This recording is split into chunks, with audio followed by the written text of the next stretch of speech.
తిరుపతి లడ్డు కల్తీ విషయం ఏదైతే ఉందో అది చాలా రోజుల తర్వాత మళ్ళీ తెర మీదకి వచ్చింది. సో ఇది జనరల్గా అసలు స్టార్ట్ ఎప్పుడైంది అని అంటే సుమారుగా 2023 ఆగస్ట్ సెప్టెంబర్ అలాంటి టైంలో స్టార్ట్ అయింది. సో అప్పటి నుంచి ఇప్పటి వరకు దీని మీద ఎప్పుడూ అనుమానాలే. సో గతంలో సిట్ ఇచ్చిన రిపోర్ట్లో కూడా డౌట్లే. ఇప్పుడు ఇచ్చినటువంటి ఏదైతే ఏకసభ్య కమిటీ ఎవరు ఐఏఎస్ దినేష్ కుమార్ గారు, ఐఏఎస్ దినేష్ కుమార్ కమిషన్ వీళ్ళు ఇచ్చిన రిపోర్ట్లో కూడా అంతే ఇలాంటి అనుమానాలే ఉన్నాయి. అసలు ఈ అనుమానాలకు గల కారణాలు ఏంటి, అసలు ఎందుకు అనుమానాలు ఉన్నాయని అంటే గతంలో లేదా జనసేన పార్టీ నుంచి కానీ తెలుగుదేశం పార్టీ నుంచి కానీ ముఖ్యంగా టీటీడీలో కల్తీ జరిగింది అనే విషయాన్ని చాలా ఎక్కువగా ప్రస్తావన జరిగింది 2023 ఆ టైంలో. 2024లో ఎలక్షన్లు జరిగిన తర్వాత దాన్ని సుప్రీంకోర్టు వరకు తీసుకెళ్లారు. అప్పుడు సుప్రీంకోర్టు 2024 నవంబర్లో సిబిఐ ఆధ్వర్యంలో సిట్ దర్యాప్తు చేయమని చెప్పి సిట్కి అప్పచెప్పింది. సిబిఐ ఆధ్వర్యంలో సిట్కి అప్పచెప్పింది, దర్యాప్తు చేయండి, అసలు ఏంటి, ఏం జరిగింది, అసలు ఇందులో నిజాలు ఏంటి అబద్ధాలు ఏంటి అన్ని బయటికి తీసుకురండి అని చెప్పి. అయితే సిట్ దర్యాప్తు చేసింది. సిట్ దర్యాప్తుల్లో కూడా చాలా విషయాలు బయటకు వచ్చాయి. ఎగ్జాంపుల్గా 234 కోట్లు స్కామ్ జరిగిందనే విషయం కానీ, లేదా వీళ్ళు నిబంధనలు ఏదైతే టీటీడీ సంబంధించినటువంటి నిబంధనలు ఉన్నాయో నిబంధనలకి విరుద్ధంగా వీళ్ళకి నచ్చినట్టుగా వీళ్ళకి నచ్చిన వాళ్ళకి వీళ్ళు టెండర్ ఇచ్చారని, సో ఇలాంటి విషయాలు కొన్ని సిట్ బయటికి తీసుకొచ్చింది. అయితే అప్పట్లో సిట్టు బయటికి తీసుకురాని విషయాలు ఇప్పుడు కూడా రాలేదు. ఏంటి ఆ విషయాలు అని అంటే ఎగ్జాంపుల్గా అప్పట్లో ఈవోగా పనిచేసినటువంటి వ్యక్తి ధర్మారెడ్డి, రైట్ అప్పటిగా ఈవోగా పనిచేసినటువంటి వ్యక్తి ధర్మారెడ్డి. సో ధర్మారెడ్డి కానీ లేదా వైవి సుబ్బారెడ్డి అంటే అప్పటి చైర్మన్ వైవి సుబ్బారెడ్డి కానీ వీళ్ళు ఎవరు అప్పుడు సిట్ కూడా తీసుకురాలేదు ప్రస్తావనలోకి, వీళ్ళ వల్ల తప్పు జరిగిందని. ఇప్పుడు ఈ ఐఏఎస్ ఎవరైతే ఉన్నారో ఈయన కమిషన్లో కూడా ఇది బయటకు రాలేదు. సో కారణాలు ఏంటి, అసలు ఎందుకు బయటకు రాలేదు? ఈరోజు ఒక ఆర్టికల్ వచ్చింది. ఏది, ఈ విశ్రాంతి ఐఏఎస్ ఎవరైతే దినేష్ కుమార్ గారు ఉన్నారో ఆయన ఇచ్చిన కమిటీ లేకపోతే ఆయన ఇచ్చిన నివేదికలో ఏమైనా ఉందంటే ఒక ఇద్దరు వ్యక్తుల్ని దోషులుగా నిర్ధారించింది. సో ఈ ఇద్దరు వ్యక్తులు ఎవరు అనేది ఒకసారి నేను చదివే ప్రయత్నం చేస్తాను చూడండి. కల్తీ నెయ్యి సరఫరాకు చెవిరెడ్డి, భూమన వీళ్ళిద్దరే కారకులు అని చెప్పేసి ఒక ఆర్టికల్ వచ్చింది. సో అందులో కొనుగోలు కమిటీ సభ్యుల హోదాలో టెండర్ నిబంధనలను సడలింపుకు పచ్చజెండా ఊపారు. కన్వీనర్ హాజరు కాని సమావేశంలో ఏకపక్షంగా నిర్ణయం తీసుకున్నారు. డైరీలను 2 ఏళ్ల పాటు ఎంపానల్ చేయాలనే సూచనలు ఏవైతే ఉన్నాయో వాటిని బేఖాతరు చేశారు. ఆ నిర్ణయాలతో టీటీడీలో కల్తీ నెయ్యి సరఫరా సంస్థల చొరబాటు అయింది. విశ్రాంతి ఐఏఎస్ దినేష్ కుమార్ కమిషన్ నివేదికలో వెల్లడించింది.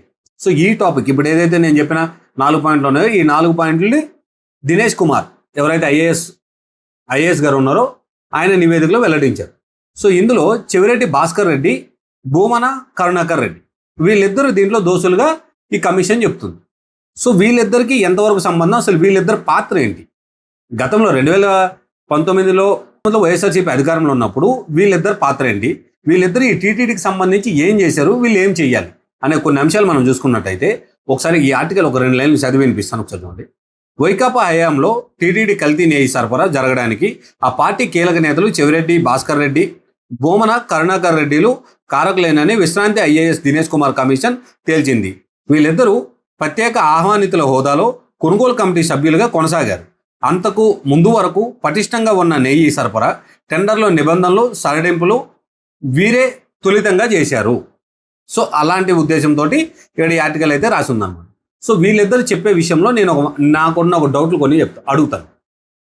సో నాకున్న కొన్ని డౌట్లు ఏంటంటే టీటీడీ కల్తీ నెయ్యి జరిగింది, ఇది 100% నిజము. సో 2023 నుంచి దీని గురించి ఆంధ్ర రాష్ట్రాల్లోనే రాజకీయాల్లో కూడా బాగా ఈటెక్కించిన అంశం ఇది. ఆ తరువాత 2024లో సుప్రీంకోర్టు ఏమో సిట్కి ఇచ్చింది. సిట్ ఏమో 234 కోట్లు అవినీతి జరిగిందని చెప్పింది. అలానే టెండర్లు వీళ్ళు మార్చారని చెప్పారు. అలాంటి టైంలో కూడా అటు ఈవో కానీ ఇటు ఎవరైతే దానికి చైర్మన్ ఉన్నారో ఆయన కానీ వీళ్ళిద్దరు అంశాలు కూడా ఎక్కడ ప్రస్తావన రాలేదు. ఇప్పుడు కూడా కొనుగోలు కమిటీలో ఉన్నటువంటి వాళ్ళే దీనికి ముఖ్య కారకులు అని చెప్తున్నారు. ఇందులో ఇంకొక అంశం ఏముంది అని అంటే ఎవరైతే వైవి సుబ్బారెడ్డి గారు ఉన్నారో ఆయన పిఏ కూడా కోట్ల రూపాయల్లో లంచం తీసుకున్నాడు.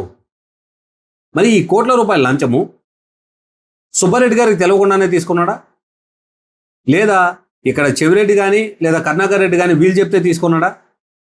సో ఈ టోటల్ అంశము ఇప్పుడు టెండర్ రిలీజ్ చేయాలనేది ఎవరు రిలీజ్ చేస్తారు? ఈఓగా ధర్మారెడ్డి రిలీజ్ చేస్తారు. సో కమిషన్గా ఏదైతే దాని చైర్పర్సన్ ఉందో వీళ్ళందరూ కమిటీలో కూర్చొని అసలు ఏం చేయాలి, ఎవరికి ఇవ్వాలి, ఏ రేట్కి ఇవ్వాలి, ఎంత రేటు మన టెండర్లు ఇప్పుడు వచ్చాయి, ఏం చేయాలి అనేది వీళ్ళు నిర్దేశం చేసుకుంటారు. ఆ తర్వాత కొనుగోలు కమిటీ ఎవరైతే ఉన్నారో వాళ్ళు కూడా ఏ కంపెనీకి ఇవ్వాలి అలాంటి అంశాలు వాళ్ళు డిసైడ్ చేస్తారు.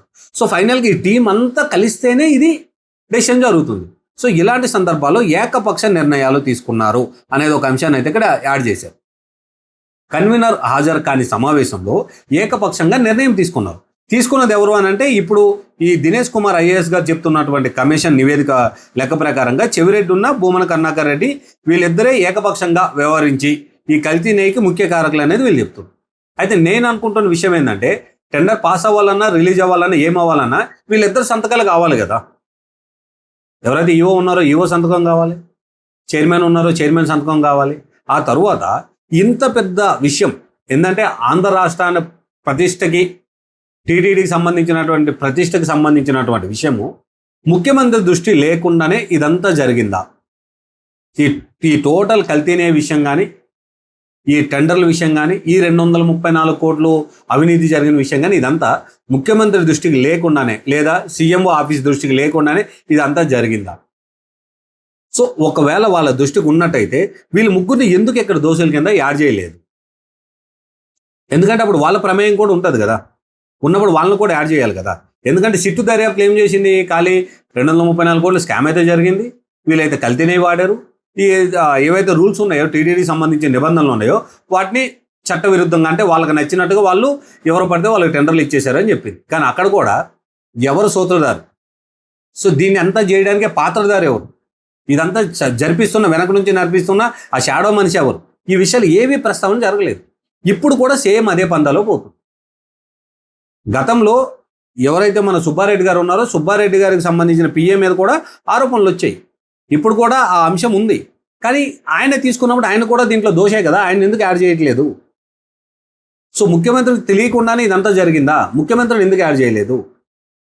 లేదా సీఎంఓ ఆఫీస్ సంబంధించినటువంటి వాళ్ళు ఎవరైనా సరే, ఎందుకంటే ఇంత పెద్ద కల్తీ వ్యవహారం, ఒక రాష్ట్ర ప్రతిష్టకు సంబంధించినటువంటి వ్యవహారం, అలానే ఒక టెంపుల్కి సంబంధించినటువంటి వ్యవహారంలో ఇంతమంది ఇన్వాల్వ్ అయినప్పుడు కేవలము చెవిరెడ్డి భాస్కర్ రెడ్డి భూమా కరుణాకర్ రెడ్డి గారిని మాత్రమే యాడ్ చేయడంలో గల ఉద్దేశం ఏంటి? ఈ 234 కోట్లు కేవలం వీళ్ళు ముగ్గురే హాంపర్ చేసిరా? అంటే సుబ్బారెడ్డి గారు పిఏ వీళ్ళే చేసిరా? లేకపోతే ఈ విషయం అసలు సుబ్బారెడ్డి గారికి తెలియదా? లేదా ఏవో ధర్మారెడ్డి గారికి తెలియదా? వీళ్ళకి తెలియకుండానే జీవో ఆర్డర్లు కానీ లేకపోతే వాళ్ళకి టెండర్ ఆర్డర్లు కానీ పాస్ అయ్యాయా? సో పాస్ అయితే వాటికి సంబంధించిన అంశాలు ఏంటి? ఎందుకంటే గత 6 నెలలుగా ఈ టాపిక్ లేనప్పటికీ సిట్టు దర్యాప్తు చేసిన తర్వాత అక్కడ కొన్ని అవకతవకలు ఉన్నాయని చెప్పి మళ్ళీ ఈ ఎవరైతే దినేష్ కుమార్కి సంబంధించిన కమిషన్ వేసారో సో ఇందులో కూడా వచ్చిన నివేదికలో ఇలాంటివే ఉండడంతో మరిన్ని అనుమానాలు. ఎందుకంటే దీన్ని ఎంతసేపు రాజకీయం చేస్తున్నారా, లేదా నిజంగానే దోషులను పట్టుకొని చట్టం ముందు నిలబెట్టాలి, లేదా ప్రజల ముంగట వీళ్ళే తప్పు చేశారు, ఇందులో కల్తీనే గల ముఖ్య కారకులు వీళ్ళే అని చెప్పాలి, ఇలాంటి ప్రయత్నం ఏదైనా జరుగుతుంది. సో కేవలం రాజకీయ పబ్బం గడుపుకోవడం కోసం మాత్రమే వెనక్కి ముందుకు జరుపుతున్నారా అనే అంశాలు కూడా కొన్ని తెర మీదకి వస్తుంది. సో నాకు అనిపిస్తున్న కంప్లీట్ ప్రస్తావనలో ఇలాంటి అనుమానాలు డౌట్లు అయితే నాకైతే ఉన్నాయి. మరి మీరేమనుకుంటారు? నేను చెప్తున్నట్టుగా సుబ్బారెడ్డి గారిది, ఈవో ధర్మారెడ్డి గారిది, లేకపోతే సుబ్బారెడ్డి గారి పిఏది, సో వీళ్ళు ఎవరి పాత్ర లేదా? మాజీ ముఖ్యమంత్రి అయినటువంటి జగన్మోహన్ రెడ్డి గారిది, సో వీళ్ళు ఎవరి పాత్ర లేదా? మీరేమనుకుంటున్నారు? వీళ్ళ పాత్ర ఉందా లేదా? మీరేమనుకున్నారో కామెంట్ రూపంలో నాకు తెలియదు.